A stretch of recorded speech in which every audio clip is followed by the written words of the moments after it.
I think it's about time that I did another quick update on the eviction situation.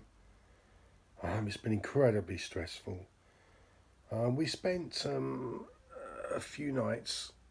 Sorry about the view there. I'm at my daughter's house. We've stayed here a couple of nights, and that's a rather large Husky dog, Lilo. Beautiful, beautiful dog. Anyway, so we spent a few nights booked into the King Charles Hotel in Kent. And one thing that shocked me while we were there were just how many people, um, were going through the same situation. And there were some horror stories. A lady with three children. Um, I think it was 13 years she'd been renting her property. And like so many landlords now, landlords decided to sell up. She can't afford to go anywhere else. So, put into the hotel by a rehousing team. There was an old gentleman there, must have been in his late 70s. Same situation, actually saying to a receptionist, we were standing there, it looks like I'm going to be here over Christmas, he said. And she was very, very kindly lady on reception. I say that for the receptionists at the hotel. They don't make you feel... I actually said to her, I feel really embarrassed about this. Don't feel embarrassed, she said. There's so many people here, you'll be surprised how many people go through homelessness. And in temporary accommodation.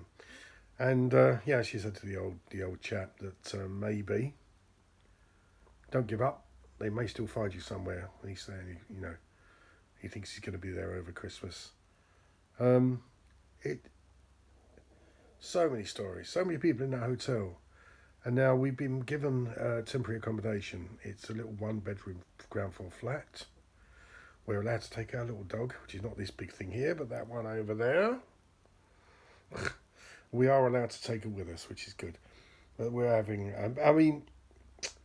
it's a one-bedroom flat, but we can barely fit our double bed into the bedroom. We're not sure if it's going to go in yet.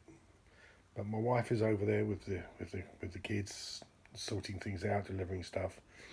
I get the easy job sitting here looking after the dogs, and I'm doing a few sort of contacting things and changing things on the internet. But we may be in there tonight. There's a problem with the gas boiler. They can't trace the cards, so with no supply, the engineer who was sent round to test and run the boiler, couldn't do it.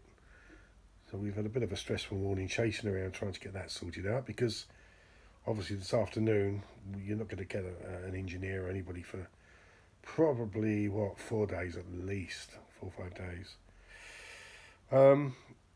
So we may be there tonight. We could stay here at our daughter's tonight. We could even book ourselves back into a hotel. It's been a really stressful time, sort of sofa surfing with daughters for a couple of days.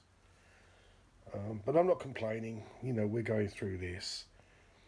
And the next step is, affordable social housing.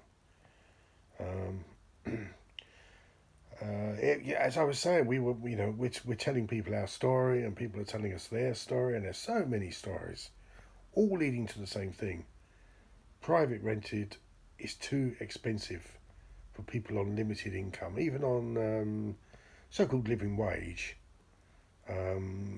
Two young people on living wage can't afford to rent privately around here, because the requirement is 3 times the joint income.